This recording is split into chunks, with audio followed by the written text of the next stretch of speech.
নতুন নির্বাচিত সরকারের প্রথম জাতীয় বাজেট আজ উপস্থাপন করবেন অর্থ ও পরিকল্পনা মন্ত্রী আমির খসরু মাহমুদ চৌধুরী। এ বিষয়ে আরো জানাতে জাতীয় সংসদ ভবন থেকে যুক্ত হচ্ছেন সহকর্মী নয়ন আদিত্য। নয়ন, কিছুক্ষণের মধ্যেই তো বাজেট প্রস্তাবনা উপস্থাপনা করা হবে, এরই মধ্যে বিভিন্ন বিশ্লেষণ শুরু হয়ে গেছে, বাজেটের অনেক তথ্য তো আপনার হাতেও এসেছে। তো আপনার কাছে বছরের বাজেটে নতুন কি আছে বলে মনে করছেন?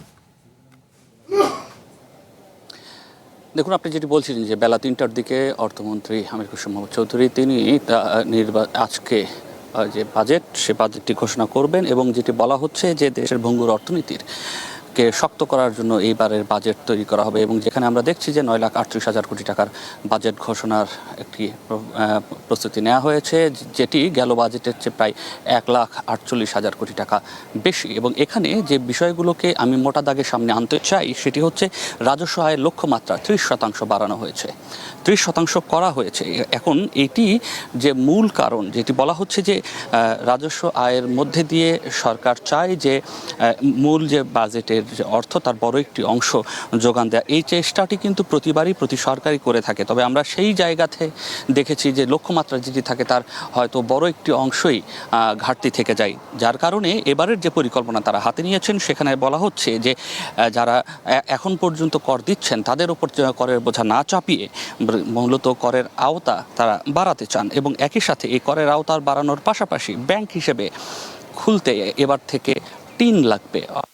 এটি একটি নতুন সিদ্ধান্ত এবং অন্যতম সিদ্ধান্ত হিসেবেই কিন্তু এখন পর্যন্ত দেখা হচ্ছে এবং এখানে যেটি বলা হচ্ছে যে নতুন যারা ব্যাংকে অ্যাকাউন্ট করবে তাদেরকে সেখানে টিন সার্টিফিকেট দিতে হবে যাতে এই যে করের যে আওতা সেই আওতাটি বাড়ানো যায়। তবে শিক্ষার্থী এবং ১০ টাকার যে অ্যাকাউন্ট আছে, আপনারা জানেন যে কৃষকদের জন্য যে অ্যাকাউন্ট রয়েছে ১০ টাকার অ্যাকাউন্ট, অন্যদিকে বিভিন্ন সরকারি যে ভাতা পাওয়া যে অ্যাকাউন্টগুলো রয়েছে সেই অ্যাকাউন্টগুলো এর বাইরে থাকবে, অর্থাৎ এই ৩টি অ্যাকাউন্টের ক্ষেত্রে এই বিষয়টি শিথিল থাকবে। তবে বলে রাখি যে সারা দেশে এখন পর্যন্ত আমাদের দেশে প্রায় ১৭ কোটির মতো অ্যাকাউন্ট অর্থাৎ ব্যাংক হিসাব রয়েছে। এর বাইরে ব্যাংকে টাকা রাখার উপরেও কিন্তু আবগারি শুল্ক বসানোর যে সীমা ৩ লাখ থেকে বাড়িয়ে সেটি ৪ লাখ করা হচ্ছে। তবে ঋণের টাকার ক্ষেত্রে এই আবগারি শুল্ক আরোপ হবে, অর্থাৎ ব্যক্তিগতভাবে যারা টাকা রাখেন সেই টাকার উপরেই আসলে এই ঋণটি নতুন করে এই যে আবগারি শুল্ক বসানোর যে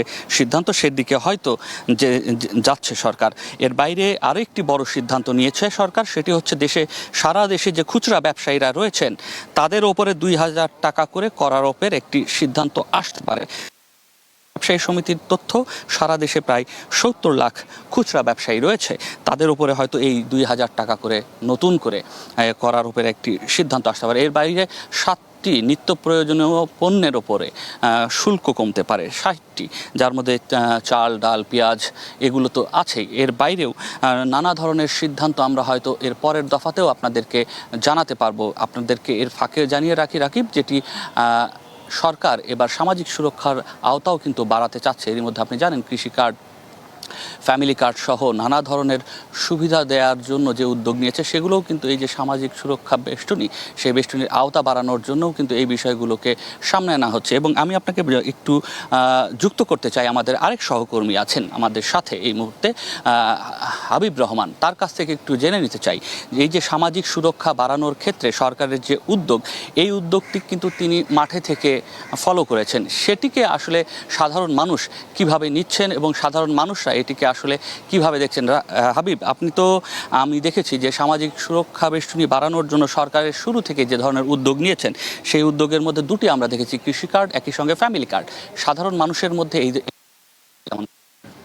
সাধারণ ভালোভাবে নিয়েছে, কারণ সেটি নির্বাচনে আপনারা দেখেছেন যে এটি বড় একটি এজেন্ডা ছিল বিএনপি বর্তমান সরকারের। সেক্ষেত্রে এই যে সামাজিক সুরক্ষার ক্ষেত্রে যে বাজেটটি, সেটি কিন্তু এবার বাজেট অন্তর্ভুক্ত করা হচ্ছে। কাজেই যত বড় বাজেট, সেই বাজেটে এটি যেহেতু একেবারেই সাধারণ মানুষকে দেওয়ার জন্য, সেখানে কিন্তু এই বাজেটের একটি বড় চ্যালেঞ্জ যে এই বাজেটটি এই অর্থটি কীভাবে এখানে আসবে।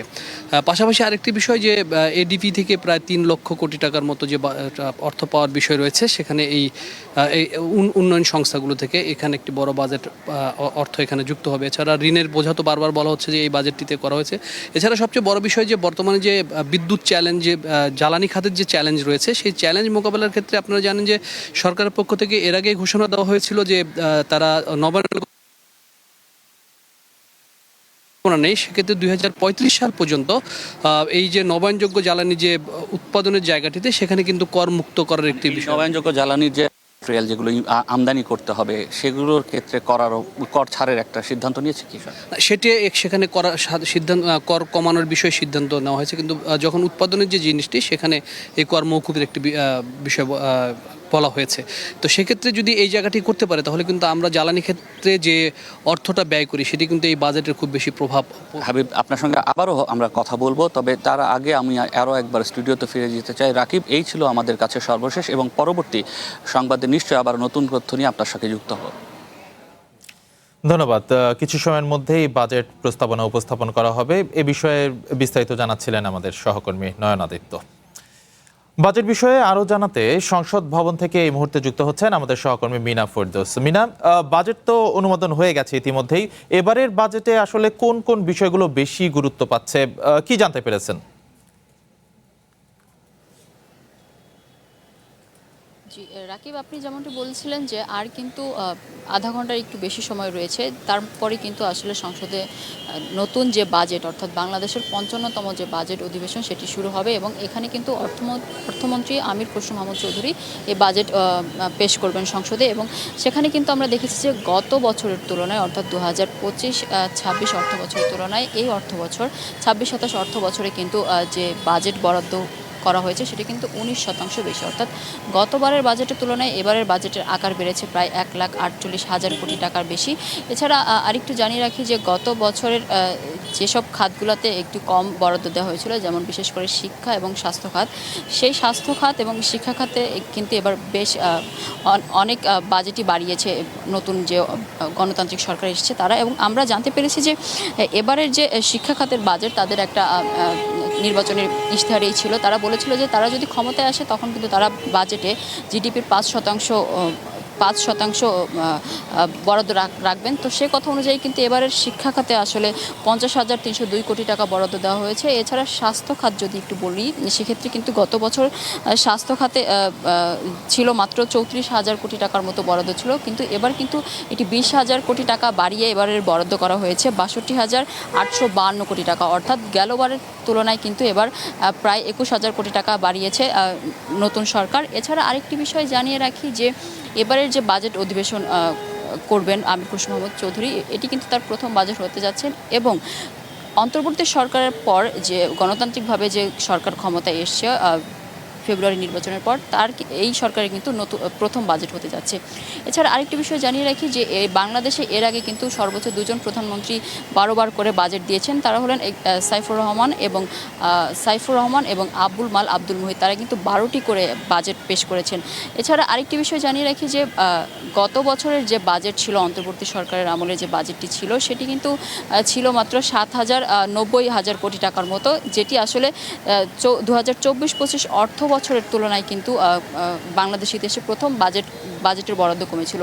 তো সংসদ ভবনে আমরা দেখেছি যে এই মুহূর্তে রয়েছে আমরা সংসদ ভবনের সামনে ফটকে, তো আমরা দেখছি যে মন্ত্রী এবং এমপি যারা রয়েছেন তারা প্রবেশ করছে সংসদে, অর্থাৎ আর আধা ঘন্টার পরেই কিন্তু আসলে সংসদ অধিবেশন শুরু হবে। তামাল, আর আধা ঘন্টা পরেই শুরু হতে যাচ্ছে। এবারে বাজেটের গুরুত্বপূর্ণ বেশ কয়েকটি বিষয় নিয়ে আমাদের বিস্তারিত জানাচ্ছিলেন সহকর্মী মিনা ফেরদৌস।